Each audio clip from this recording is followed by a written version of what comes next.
Dokter mengeluarkan polisi mainan dari hidung bayi itu. House tercengang. Anehnya, dia berhasil mengeluarkan polisi, tapi bocah itu masih menangis untuk waktu yang lama. House bersiap untuk mengambil yang berikutnya. Benar saja, dia mengeluarkan mainan lain. Ya Tuhan, berapa banyak benda yang ada di hidungnya. Jika Anda perhatikan lebih dekat, itu adalah mainan pemadam kebakaran. Tapi anak laki-laki itu masih tidak berhenti menangis. Dari pengalaman, House merasa masih ada sesuatu. Setelah beberapa saat memeriksa, dia mengeluarkan truk pemadam kebakaran. Sang kakak mengira adiknya memiliki masalah kejiwaan, tapi House tidak berpikir begitu. 2 polisi. Sebuah truk pemadam kebakaran. Dengan demikian, terlihat masih ada korban di hidung. House membuka lemari dan mengeluarkan penyedot debu logam. Dia menghisap gunting yang diletakkan di dekatnya. House kemudian menyuruh saudara laki-laki anak laki-laki itu untuk menjaga kepala saudara laki-lakinya. Dia memasukkan mesin penghisap logam ke hidung bocah itu. Segera setelah itu, seekor kucing tersedot keluar. Begitulah. Bocah ini terlalu pintar. Untuk menyelamatkan kucing itu, dia mengerahkan 2 polisi dan sebuah truk pemadam kebakaran. Masalah bocah itu terpecahkan. House mengalami kejadian aneh lagi. Wanita ini telah melajang selama 2 tahun sekarang, tetapi sedang hamil. Apa kau percaya itu? Seorang wanita yang telah melajang selama 2 tahun tiba-tiba hamil. Mendengar kesimpulan House, gadis itu sulit dipercaya. Karena gadis itu tidak pernah berhubungan seks selama 2 tahun.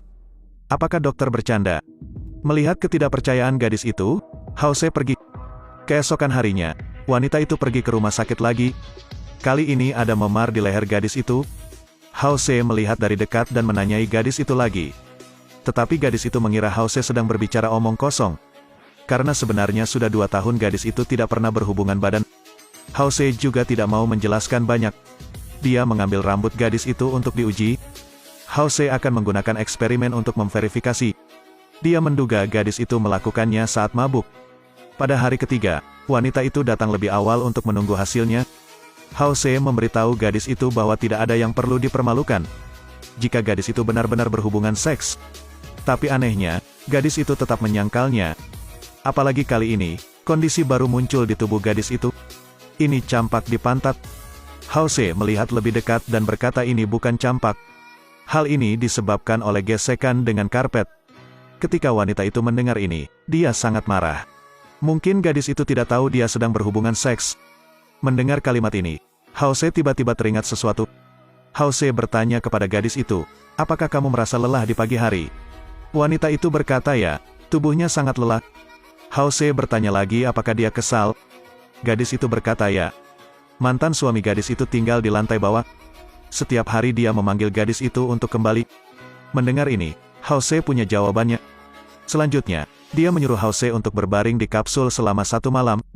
Tentu saja tebakannya benar.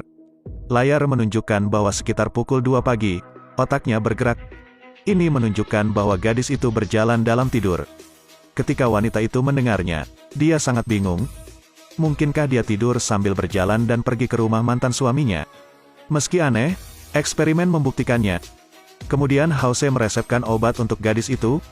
Dia memberitahu gadis itu untuk minum obat secukupnya dan masalahnya akan teratasi.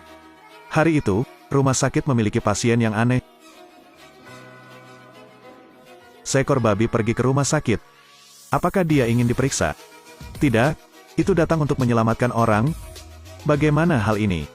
Belum lama ini, pria itu tiba-tiba jatuh ke tanah dan mengalami koma. Para junior dengan cepat membawanya ke rumah sakit darurat. House bilang dia diracun.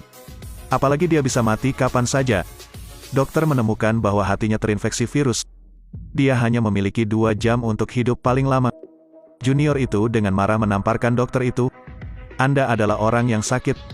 Waktu hampir habis. Jadi House menemukan cara. Katanya dokter mengarah ke babi. Mari kita lihat apa yang House lakukan. House kemudian menyedot darahnya dan memasukkannya ke dalam tubuh babi. Dari situ, hati babi akan membantu Sang Taipan membersihkan darah. Tuhan, ini benar-benar hanya ide House. Tapi cara ini hanya bisa memperpanjang waktu. Itu tidak bisa disembuhkan sepenuhnya. House mempelajari masalah ini siang dan malam. Akhirnya dia membuat penemuan baru. Sang Taipan adalah seorang perokok. Kali ini sesuatu yang sangat aneh. Seperti yang diharapkan dari House, dia menemukan bahwa pasien sedang minum obat yang mengurangi jumlah sel darah merah. mengambil terlalu banyak obat ini bisa sangat berbahaya. Untungnya, dengan Hause, dia diselamatkan. Tapi babi itu tidak seberuntung itu. Ia telah meninggalkan dunia ini. Di akhir film, Sang Taipan memberi Hause sebuah mobil merah. Hadiah ini membuat Hause merasa sangat bingung. Film berakhir di sini.